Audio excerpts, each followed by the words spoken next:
smiling man reached his hand out, and a blast of cold air came towards us. Mike seemed to be unaffected, so he just kept going, but Jack and I had to take a second. I reached my hand out and tried to push back against it. This thing's will was strong. Mike got right up there and slammed his fist into the thing's face. It didn't even budge. The smile seemed to grow even wider, as if it was going to stretch right off of his face. He picked Mike up and threw him back. Then that Mothman being flew behind him and grabbed his arms and tried to suplex him. The two of them struggled for a second. During that time, Jack pulled out a gun and he took a shot and shot the smiling man, but the bullet bounced away. Whatever he is, he's much tougher than we originally thought. We had to get up close, and while the Mothman was holding him, I tried to get closer, and I prepared to have a spell cast. But then, he broke free of the Mothman's grip and came off of his steps to whatever that ship or whatever it was, and the coldness increased. Trying to step through, it was shivering.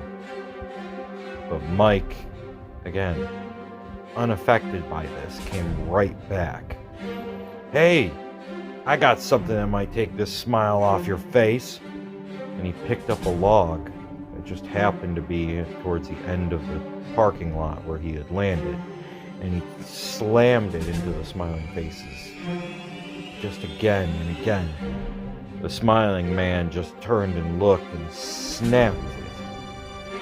And he reached up and ripped Mike's arm clear off of his body. That was a shock.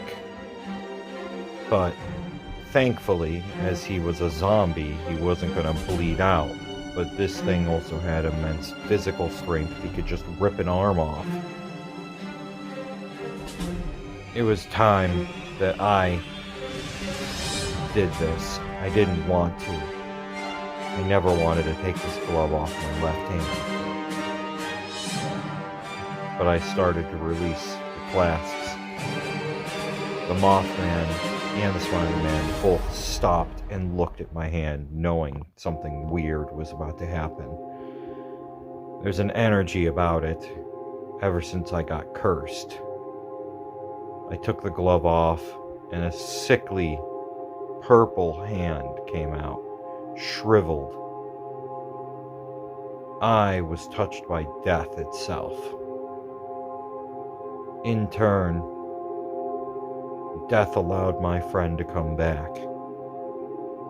But I carried a curse, and whatever I touched with my left hand was dead immediately.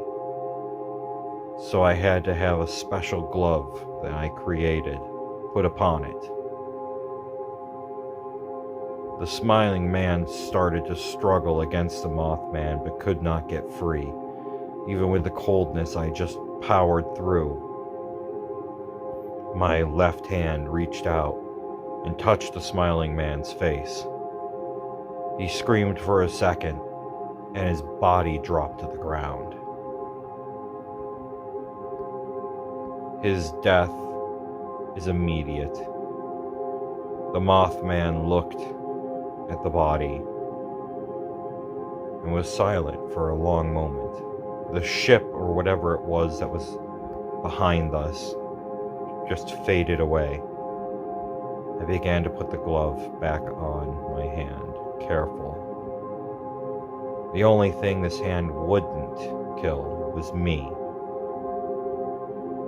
But anything I touched would die immediately. It made it very dangerous, horrifying, the amount of pain that this has caused me in the past. But at times like this, it is a good thing, because something like that as I looked at the body of the smiling man. His form began to morph. He turned almost into tar.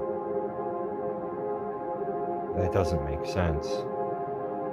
Most beings don't do that. I had questions. I had a lot of questions.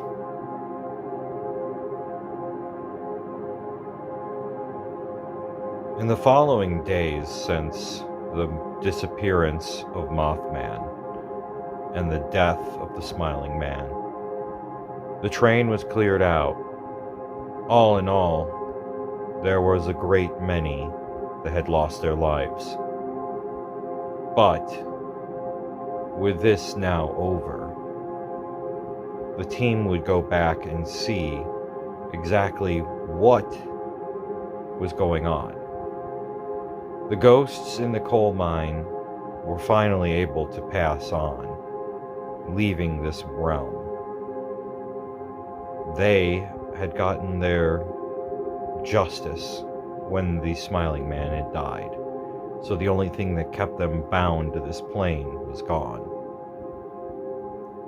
But who or what is behind all of this, putting all these pieces in motion?